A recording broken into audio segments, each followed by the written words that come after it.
Hello, good evening, and welcome to today's episode of the Administrator Masterclass Sneak Peek. My name is Tunde Disu, and thank you so much for your understanding in the past 2 weeks that we haven't had this live broadcast.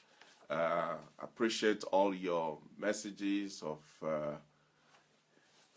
of support during the time when I was not very well, but I'm back now and I'm raring to go. So thank you for being part of today's program. On today's program, we will be looking at one of the key elements that is required as an organization, especially a not-for-profit organization, that you must have, you should have. It is very important that you have it, and that is a database. As an organization that deals and relates to the general public, you are therefore expected to be registered with the Data Protection Agency. And therefore, that gives you the advantage or gives you the opportunity to collect data, to store it, to manage it, and to use it within specified laws and instructions that goes with it. So as an organization, you must have a data protection policy in place for you to be able to collect, to store, to manipulate, to use people's data. Especially for an organization like a church or a ministry, for example, you are dealing directly with people. Most of them are volunteers who just come straight into your church or into your ministry, into your gathering. And in order for you to serve them, you'll be expected to collect their personal data, at least their name, address, telephone number, and email addresses. And in doing so, you have to be able to store this data in such a way that they are protected, because remember, these are people's personal details. You have to protect them, but more also you have to have received a direct permission from the people whose data you are collecting that you can use that data, even if it's to contact them. You shouldn't take it for granted that because they've come to your church, therefore you can use the data to contact them. That is something that you have to have been given express permission by the people for you to use their data.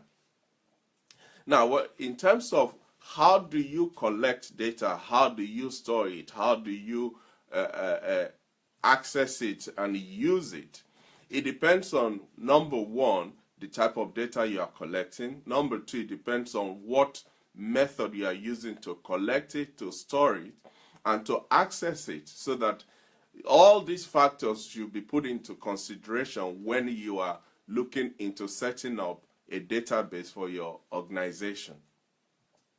Also, you have to bear in mind that now that you have people's data, you have to have a protection policy in place.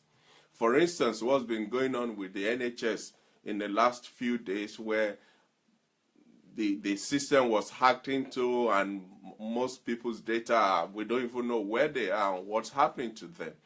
There are GPs today that are saying they can't really service or attend to their patients because they don't have the necessary data or access to the data to be able to do that.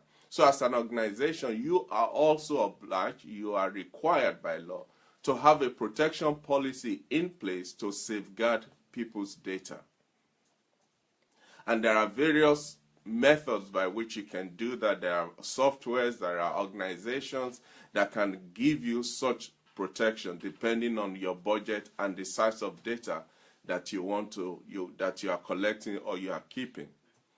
So data, when we talk about data, we're talking about the collection of distinct pieces of information, particularly information that relates to people's personal details, which must be used, or rather which must be kept and maintained in a system.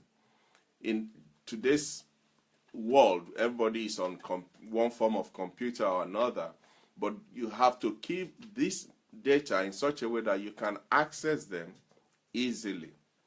Imagine in those days when we didn't have computers and people's data were collected, and then you have to write each one down on a piece of paper, and then when you need to access or you need to query that data, you have to go through files upon pages of papers and papers before you can eventually find what you're looking for.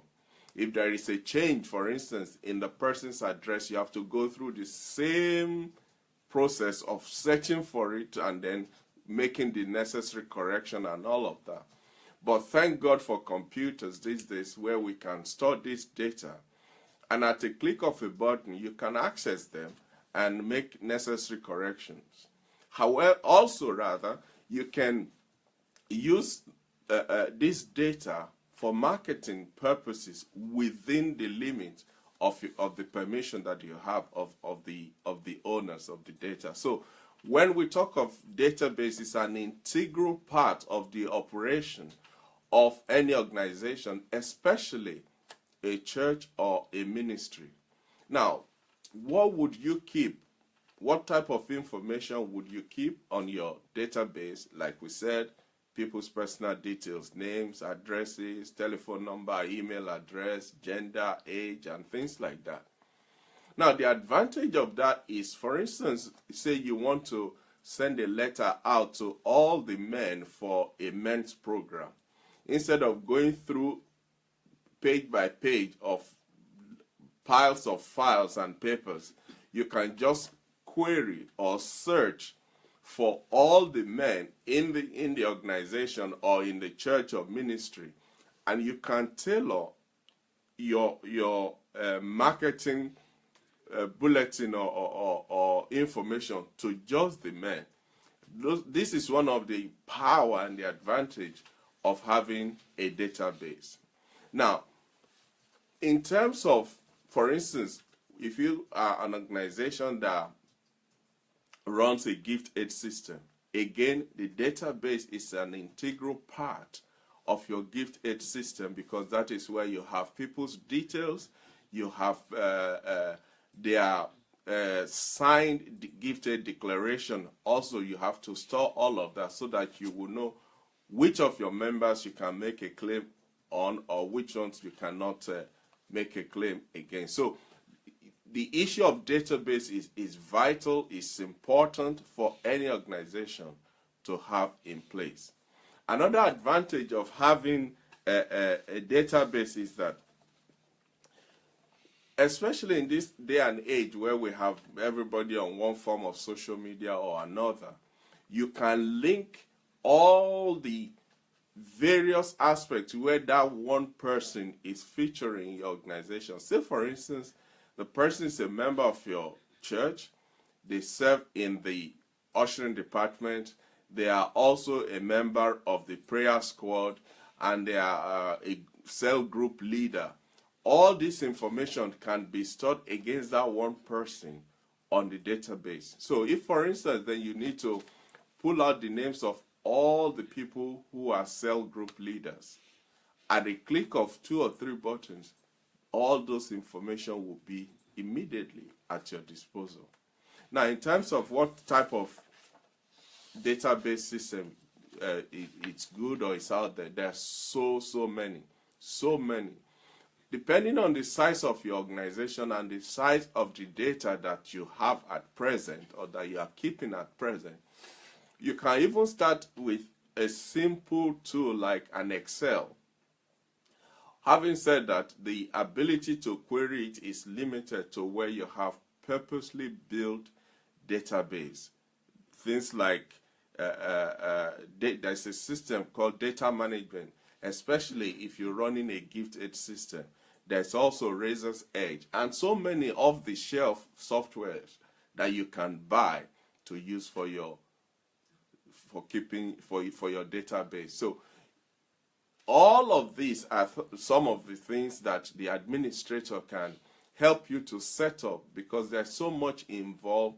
Apart from just collecting the data, you have to clean the data, you have to make sure there are no duplications, you have to make sure there's a good system of managing the data in place, and people are trained to be able to handle all of that. So these are some of the areas where the administrator can come alongside you and help you to set up a proper database system, because data is so vital to the running of any organization, be it for profit and not for profit. So if you would like more information about this facility or this opportunity where the administrator can work with you and help you set it up, or even if you have got one in place and you just want some more in-depth trainings, or you want to know more, what else can it do? The administrator as an organization is happy and willing to work with you, to support you, to show you and train your people so that you can maximize the benefits of having a database. For more information, please send us an email at info@the-administrator.org. The email address again is info@the-administrator.org. And until next week when we meet again, this is Tunde Disu reminding you, we're here for you, we're willing, and we are ready to help you. Thank you. God bless you. Bye-bye.